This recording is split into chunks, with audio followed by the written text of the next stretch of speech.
প্রিয় দর্শক, আজকের আলোচনাটা শুরু করছি একটা অত্যন্ত গুরুতর প্রশ্ন দিয়ে।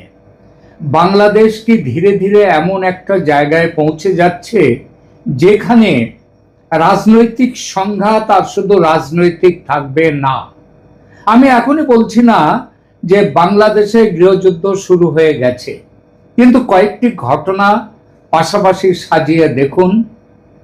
প্রথমত, শেখ হাসিনা ঘোষণা করেছেন তিনি দেশে ফিরবেন, আর বাংলাদেশের সরকার স্পষ্টত হাসিনার ফিরে আসার ঘোষণায় ভীত। একদিকে সরকার বলছে তিনি ফিরলে নিরাপত্তা দেয়া হবে, আবার ভারতের কাছে দাবি করছে তাকে প্রত্যর্পণ বা এক্সট্রাডাইট করা হোক।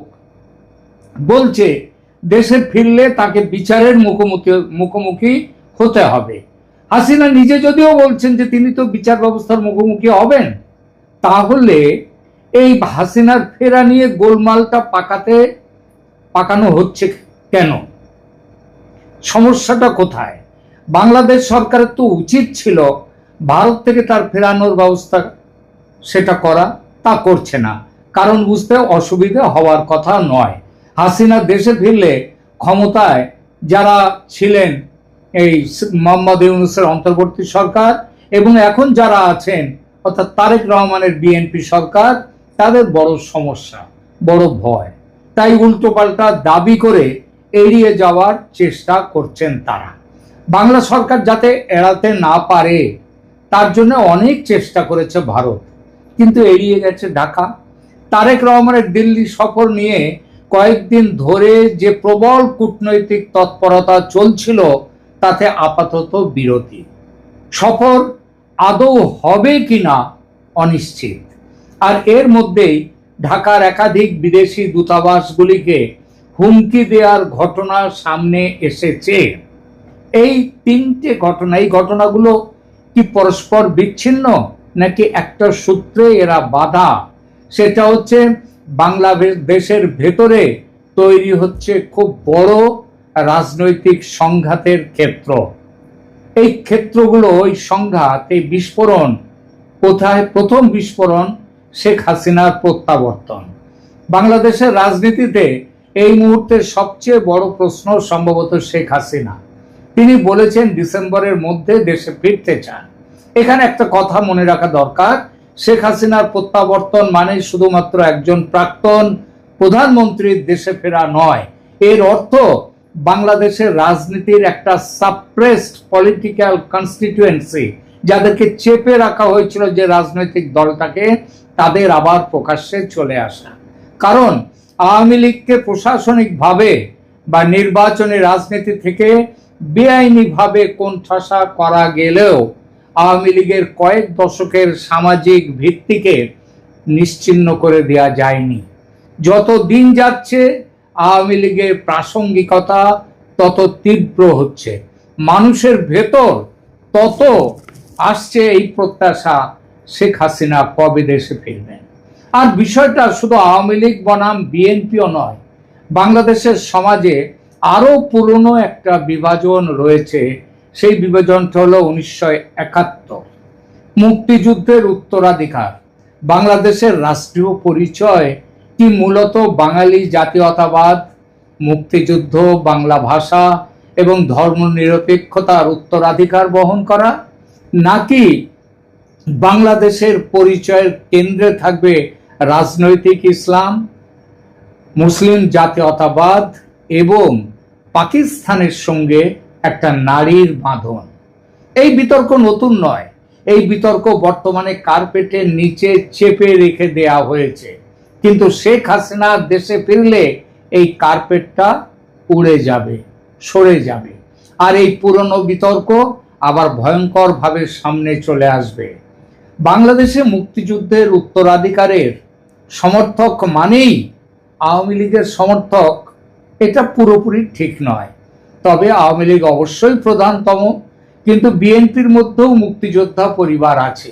বিএনপির মধ্যেও এমন মানুষ আছেন যারা পাকিস্তানি সেনাবাহিনীর 1971 সালের ভূমিকা সম্পর্কে কোনো আপোষ করতে রাজি নন।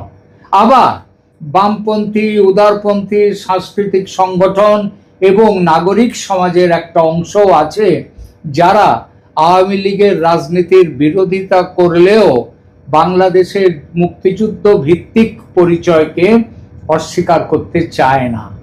সুতরাং ভবিষ্যতের সংঘাত যদি তৈরি হয় সেটা খুব সরল ওই আওয়ামী লীগ বনাম বিএনপি বা আওয়ামী লীগ বনাম বিএনপি জামাত এই ধরনের সমীকরণে আটকে থাকবে না।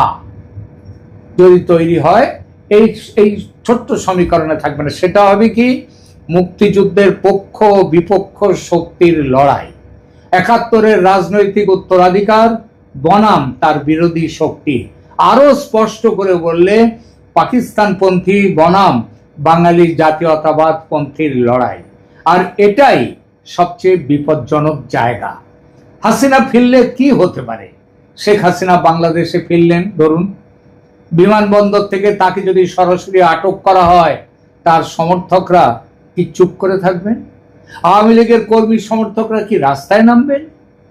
তাদের ওপর আক্রমণ হলে পাল্টা প্রতিরোধ হবে কি?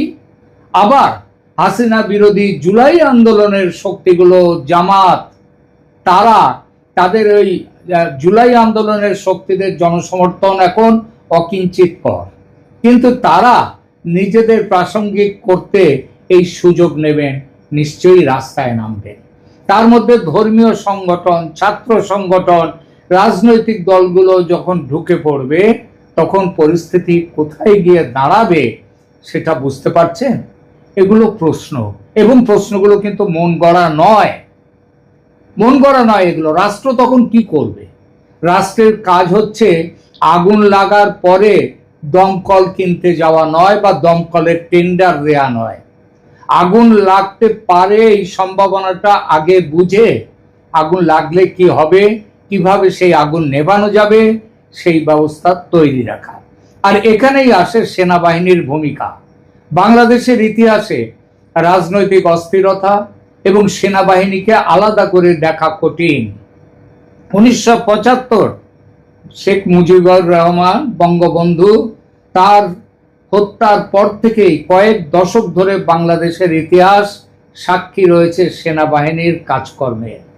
বর্তমান সেনাপ্রধান জেনারেল ওয়াকার উজ্জামান 2024 সালের 5 আগস্টের রাজনৈতিক পালাবদলের অন্যতম শ্রেষ্ঠ কুশীলব ছিলেন, নায়কের ভূমিকায়, এটা বলা যায়। এবং তার বর্তমান রাজনৈতিক উদ্দেশ্য সম্পর্কেও অনেক সন্দেহ সম্প্রতি তৈরি হয়েছে।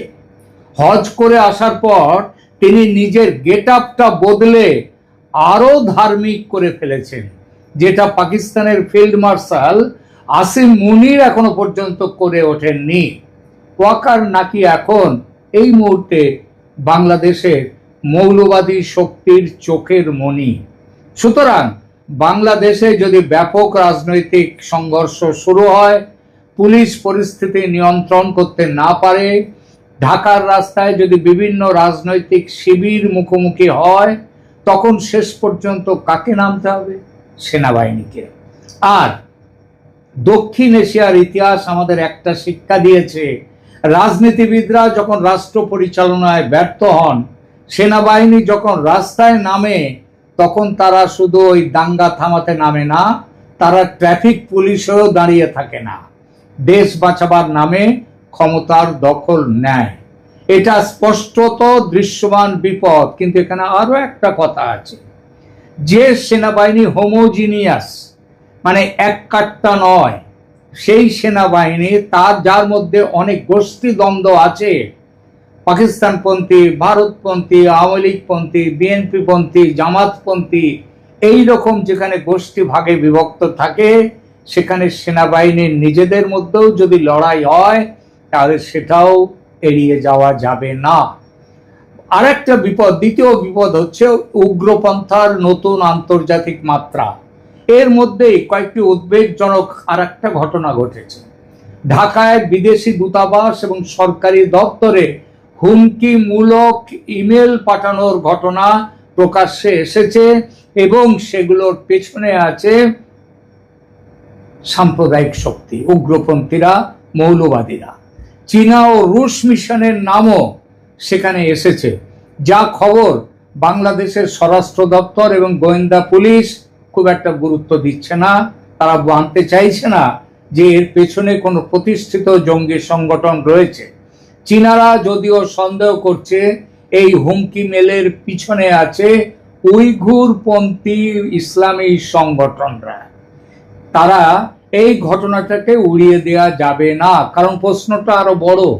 বাংলাদেশের মাটিতে যদি এমন শক্তি তৈরি হয় যারা আন্তর্জাতিক ইসলামী ইস্যুকে কেন্দ্র করে বিদেশি দূতাবাসকে হুমকি দিতে পারে, তাহলে সেটা শুধু বাংলাদেশের অভ্যন্তরীণ নিরাপত্তার সমস্যা থাকে না, চীন সেটা অত্যন্ত গুরুত্ব দিয়ে দেখবে এবং দেখতে শুরু করেছে।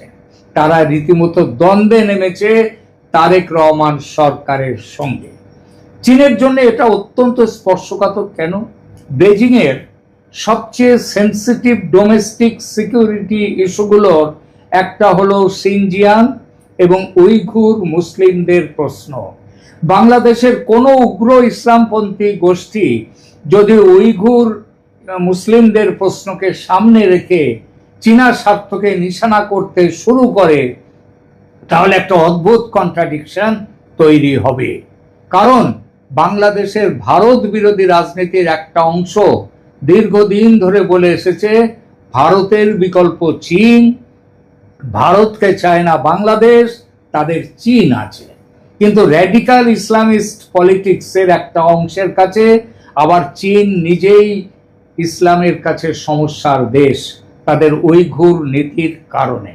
অর্থাৎ ভারত বিরোধিতা আর চীন পন্থা সবসময় একই রাজনৈতিক প্যাকেজে থাকবে এমন কোনো নিশ্চয়তা নেই। এটা বেজিং এর মাথা ব্যথার কারণ হয়েছে। তৃতীয় বিস্ফোরক তারেক রহমানের দিল্লি সফর। এবার আসুন সবচেয়ে সাম্প্রতিক ঘটনায়। গত কয়েকদিনে মনে হচ্ছিল তারেক রহমানের দিল্লি সফর প্রায় চূড়ান্ত। 23 থেকে 25 আগস্ট সম্ভাব্য সফরের কথাও ভারতীয় সংবাদ মাধ্যমে এসেছিল। এমনকি রাষ্ট্রপতি ভবনের একটি বিজ্ঞপ্তিকে ঘিরেও জল্পনা তৈরি হয়, পরে সেটা প্রত্যাহার করা হয়। কিন্তু ঢাকা এখনো সফর নিশ্চিত করেনি। বাংলাদেশের প্রধানমন্ত্রীর প্রেস সচিব জানিয়েছেন ভারত বাংলাদেশ সম্পর্কের কিছু অমীমাংসিত বিষয় রয়েছে এবং তার জন্য সফরের অনুকূল পরিবেশ প্রয়োজন। সেই অনুকূল প্রবেশের জন্য এমন দুটি দাবি দিয়েছে বাংলাদেশ যা মেনে নেওয়া ভারতের পক্ষে অসম্ভব। অর্থাৎ সফরের দরজা প্রায় বন্ধ। কেন এত গুরুত্বপূর্ণ ছিল এই সফর? কারণ দিল্লির সঙ্গে ঢাকার একটা পলিটিক্যাল রিসেট দরকার। এটা ভারতেরও দরকার, বাংলাদেশেরও দরকার। এবং এই দরকার শেখ হাসিনার দেশে ফেরার ব্যবস্থা পাকা করার জন্য। কারণ অন্তর্ভুক্তিমূলক রাজনীতি বাংলাদেশে না এলে বাংলাদেশের পতন আরো শীঘ্র হবে। সেই জন্যে ভারত সেই কারণে এতটা ঝুঁকে পড়ে নতি স্বীকার করে তারেকের সফরটা চাইছিল।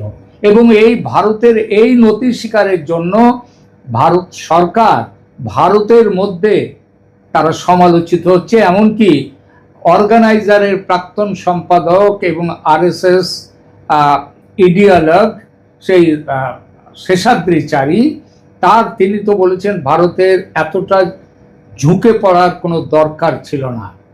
কিন্তু ভারত চাইছিল একটা বড় বিপদের হাত থেকে বাংলাদেশকে বাঁচাতে, সঙ্গে সঙ্গে নিজেও বাঁচতে, যাতে শেখ হাসিনার দেশে ফেরার পর রাজনৈতিক আবহাওয়া গরম না হয়, যাতে গৃহযুদ্ধের পরিস্থিতি তৈরি না হয়, কিংবা এমন পরিস্থিতি তৈরি হলে, যদি তেমন পরিস্থিতি তৈরি হয় তাহলে যেন কন্ট্রোল করা যায় সেই পরিস্থিতিকে। সেই আলোচনার জন্যই তারেক রহমানকে ডাকা হয়েছিল। কিন্তু সমস্যা হচ্ছে বাংলাদেশের ডোমেস্টিক পলিটিক্স। ভারতের সঙ্গে সম্পর্ক স্বাভাবিক করার চেষ্টা করলেই বাংলাদেশের একটা অংশ প্রশ্ন তোলে, হাসিনার কি হবে, ভারত তাকে কেন ফেরাচ্ছে না, আর তারেক রহমান দিল্লিতে গেলে বিরোধীরা সেটাকে কিভাবে ব্যবহার করবে। এই হিসাবও নিশ্চয়ই বিএনপিকে করতে হচ্ছে। তাই এক পা এগোচ্ছেন তারেক, তো দু পা পিছিয়ে যাচ্ছেন। বিএনপির সবচেয়ে বড় পরীক্ষা এখানেই। বিএনপি এখন সরকারে, বিরোধী দলের থেকে অনেক কথা বলা যায়, কিন্তু সরকারে বসলে সব কথা বলা যায় না। এটা কিন্তু এখনো শিখতে পারেননি তারেক রহমান। সরকারে বসলে তাকে দেখতে হবে বিদ্যুৎ, ডিজেল, সীমান্ত সামলানো, বাণিজ্য এবং সবচেয়ে গুরুত্বপূর্ণ দেশের ভেতরের রাজনৈতিক বিস্ফোরণ কিভাবে আটকে রাখা যাবে। তারেক রহমানকে সম্ভবত এখন এই বাস্তবতার মুখোমুখি হতে হচ্ছে। কিন্তু ভারতের এত কেন মাথা ব্যথা, ভারতের কেন এত বড় ভয়? অনেকেই এই প্রশ্নটা তোলেন, ভারত কেন এত ভয় পাচ্ছে, এত চেষ্টা করছে কেন? কারণ বাংলাদেশে যে কে ক্ষমতায় থাকবে সেটা ভারতের একমাত্র চিন্তা নয়। ভারতের সবচেয়ে বড় চিন্তা স্ট্র্যাটেজিক নাইট মেয়ার, মানে দুঃস্বপ্ন, সেটা হলো কি একটা অস্থিতিশীল বাংলাদেশ। কারণ বাংলাদেশের গৃহ সংঘাত বাংলাদেশের সীমান্তে থেমে থাকবে না। শরণার্থীর ঢল আসবে পশ্চিমবঙ্গ, ত্রিপুরা, অসম, মেঘালয়ে। সীমান্তে অস্ত্র পাচার বাড়বে।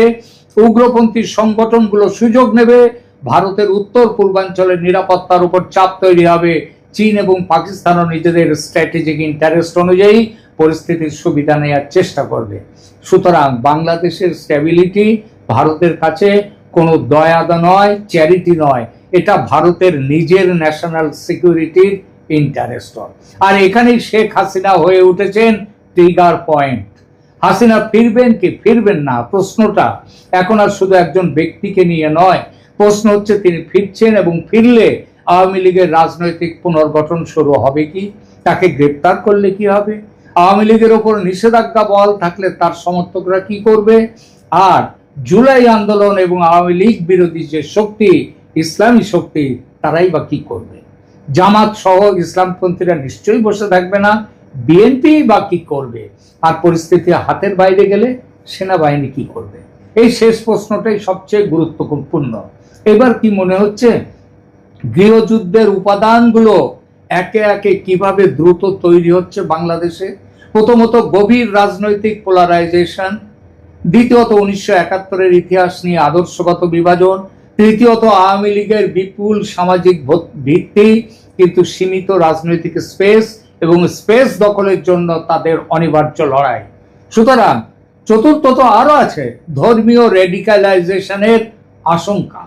আর পঞ্চমত সেনাবাহিনীর ঐতিহাসিক রাজনৈতিক ভূমিকা এবং ভারত, চীন, পাকিস্তানকে ঘিরে জিও পলিটিক্যাল কম্পিটিশন, প্রতিযোগিতা। এগুলো যদি যখন একই সময়ে বিস্ফোরিত যদি হয়, এবং সেটা হওয়ার সম্ভাবনা খুব বেশি, তখন সমস্যা শুধু ঢাকার থাকবে না, সমস্যা ভারতের, সমস্যা গোটা দক্ষিণ এশিয়ার। শেষ কথাটা বলি, বাংলাদেশের সামনে সম্ভবত এখন দুটি রাস্তা। একটি রাস্তা রাজনৈতিক রিকনসিলিয়েশন, বোঝাপড়া করা, ভুলে যাও সব অতীত, এখানে আবার নতুন করে এসো, যেখানে নির্বাচিত সরকার, বিরোধী শক্তি, আওয়ামী লীগের সামাজিক ভিত্তি, জুলাই আন্দোলনের অংশীদার, জামাত, রাষ্ট্রীয় প্রতিষ্ঠান, সবাইকে কোনো না কোনো রাজনৈতিক কাঠামোর মধ্যে রাখা হবে। আর এই রাস্তাটাই চেয়েছিল ভারত। তাই তারেক রহমানকে সাথে আলোচনা করে বাংলাদেশকে বাঁচাতে চেয়েছিল। আপাতত সেই চেষ্টা ব্যর্থ হয়েছে। আর দ্বিতীয় রাস্তাটা কি? প্রতিপক্ষকে নিশ্চিহ্ন করার রাজনীতি। ইতিহাস বলে দ্বিতীয় রাস্তাটা কখনো শেষ হয় না। আওয়ামী লীগকে শেষ কেউ করতে পারবে না। আজ আপনি প্রতিপক্ষকে নিষিদ্ধ করবেন, কাল প্রতিপক্ষ রাস্তায় নামবে, পরশু পুলিশ নামবে, তারপর সেনাবাহিনী, আর তারপর কে রাষ্ট্র চালাবে সেটা নির্বাচনের ফল ঠিক করে না, ঠিক করে বন্দুকের নল। শেখ হাসিনার দেশে ফেরার ঘোষণা তাই বাংলাদেশের জন্য শুধু একটি রাজনৈতিক খবর নয়, এটি বাংলাদেশের রাষ্ট্র ব্যবস্থায় সবচেয়ে কঠিন চাপের সময়। আর তারেক রহমানের সামনে প্রশ্নটা তাই ভয়ঙ্কর। তিনি কি এমন একটি বাংলাদেশ তৈরি করবেন যেখানে রাজনৈতিক শত্রুও রাজনীতি করার জায়গা পাবে, নাকি বাংলাদেশের রাজনীতি আবার এমন জায়গায় পৌঁছবে যেখানে শেষ সিদ্ধান্ত নেবেন রাজনীতিবিদরা নন, সেনানিবাসের জেনারেলরা? আগামী কয়েক দিনেই বা কয়েক মাসেই সম্ভবত তার উত্তর পাওয়া যাবে। আর সেই কারণেই বাংলাদেশের দিকে এখন শুধু দিল্লি নয়, বেজিং, ইসলামাবাদ, ওয়াশিংটন সবাই তাকিয়ে আছে। সবাই দেখছে গৃহযুদ্ধ কিভাবে অবশ্যম্ভাবী হয়ে উঠছে। আশা করব যেন না হয় এই গৃহযুদ্ধ। ঈশ্বর রক্ষা করুন বাংলাদেশকে। প্রিয় দর্শক, আপনার কি মতামত এই বিষয়ে কমেন্ট করে জানান। সহমত হলে লাইক দিন, শেয়ার করুন এবং চ্যানেল সাবস্ক্রাইব করে পাশে থাকুন। আবার দেখা হবে পরের প্রতিবেদনে। ধন্যবাদ।